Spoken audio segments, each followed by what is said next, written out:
Hello friends, मैं doctor Indu Yadav, स्त्री एवं प्रसूति रोग विशेषज्ञ। आज इस वीडियो में हम बात करेंगे कि जो कपल्स जिनकी शादी को 1 साल हो गया है लेकिन वो कंसीव नहीं कर पा रहे हैं, ट्राई कर रहे हैं लेकिन कंसीव नहीं हुआ है, तो वो कौन कौन से टेस्ट हैं जो उन्हें कराने चाहिए।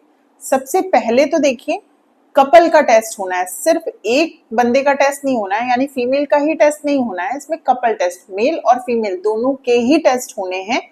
जब दोनों के टेस्ट होंगे तभी आगे की चीजें प्रोसीड की जाएंगी। तो मेल्स का जो टेस्ट होता है वो बहुत ही सिंपल सा है, एक बेसिक टेस्ट है जो हर जगह हर लैब में हो जाता है। वो है सीमेन एनालिसिस, यानी जो सीमेन है उसमें आपके स्पर्म का काउंट देखा जाता है, उसकी मोटिलिटी देखी जाती है, उसकी मॉर्फोलॉजी देखी जाती है। ये बेसिक सी चीज है। इसमें देखिए, अगर sperm count more than 15 million है तो ये नॉर्मल है। अगर मोटिलिटी जो है, प्रोग्रेसिव मोटिलिटी, वो 40% से ज्यादा है तो ये नॉर्मल है। और अगर मॉर्फोलॉजी मोर देन 4% है तो ये तीनों पैरामीटर आपके नॉर्मल होते हैं। तो कुल मिलाकर सीमेन एनालिसिस नॉर्मल है। अच्छा, सीमेन एनालिसिस यहाँ पर ये भी बता देते हैं कि कैसे कराना है। तो 3 दिन आप लोग साथ नहीं रहेंगे, उसके बाद ही, यानी 3 दिनों का गैप होना चाहिए, उसके बाद ही ये टेस्ट होता है।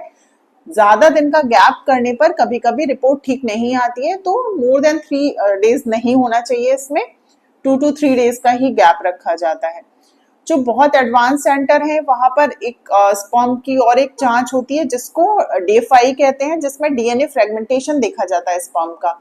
तो इसमें देखा जाता है कितना डीएनए जो है वो खराब है और कितना जो है वो ठीक है। तो ये हो गई मेल पार्टनर की बात। ये सिंपल बेसिक एक ही टेस्ट कराना है, बहुत ज्यादा टेस्ट की जरूरत नहीं है।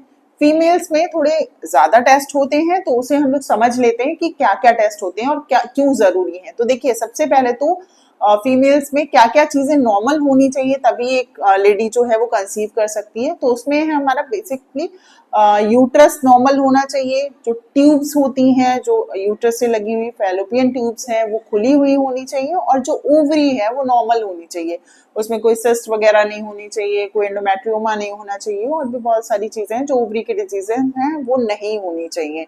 फिर आते हैं हमारे बेसिक हार्मोनल टेस्ट जो नॉर्मल होना चाहिए। बेसिक हार्मोन कौन कौन से हैं? तो देखिए, सबसे पहले एक एमएच कराते हैं, लेकिन एमएच सभी में कराना जरूरी नहीं होता है।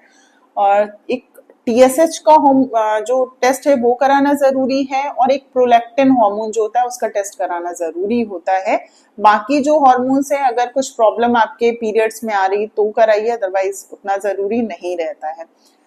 अब नेक्स्ट है कि और क्या चीजें होनी चाहिए नॉर्मल। तो देखिए, एज जो है वो बहुत ज्यादा नहीं होनी चाहिए, मतलब मोर देन 35 इयर्स नहीं होनी चाहिए इसमें। तो यूट्रस नॉर्मल है या नहीं नॉर्मल है, इसके लिए हम कौन सी जांच करते हैं? तो इसके लिए यूएसजी पेल्विस होता है, वो एब्डोमिनली भी हो सकता है या फिर हम वेजाइनल अल्ट्रासाउंड भी कर सकते हैं। दूसरा है ट्यूब्स खुली हैं या नहीं खुली हैं, ये देखने के लिए कौन सा टेस्ट होता है? तो देखिए, ये 2 तरह से हो सकता है। एक तो एक्सरे से कर सकते हैं, जिसको हम लोग एचएसजी कहते हैं। उसमें एक डाई डालते हैं नीचे सर्विक्स के थ्रू, जो यूट्रस में जाती है और फिर ट्यूब्स में जाती है। इससे पता चलता है ट्यूब्स खुली हैं या नहीं खुली, और फिर हम लोग एक्सरे करते हैं। तो इसको कहते हैं हिस्टेरोसल्पिंगोग्राफी। ये एचएसजी होता है। दूसरा होता है जिसमें हम लोग अल्ट्रासाउंड से ही चेक करते हैं, उसको कहते हैं सोनोसल्पिंगोग्राफी, यानी अल्ट्रासाउंड से हम लोग ट्यूब्स को देख रहे होते हैं। ये तो हो गई ट्यूब और यूट्रस की बात। अगला है ओवरीज को देखने के लिए, वही यूएसजी पेल्विस में ये आ जाएगा। दूसरा है कि फॉलिकुलर मॉनिटरिंग करनी होती है। तो फॉलिकुलर मॉनिटरिंग जो है वो हम लोग वेजाइनल अल्ट्रासाउंड करते हैं, और ये सीरियल मॉनिटरिंग करते हैं, मतलब आपका पीरियड के 2nd डे पर देखते हैं, फिर 7th या 8th डे पर देखते हैं, फिर ऐसे ही 12th डे पर देखते हैं। तो ये सीरियल मॉनिटरिंग करते हैं कि आपके फॉलिकल्स बन रहे हैं, बढ़ रहे हैं या नहीं बढ़ रहे हैं, और वो रप्चर हो रहे हैं कि नहीं हो रहे हैं।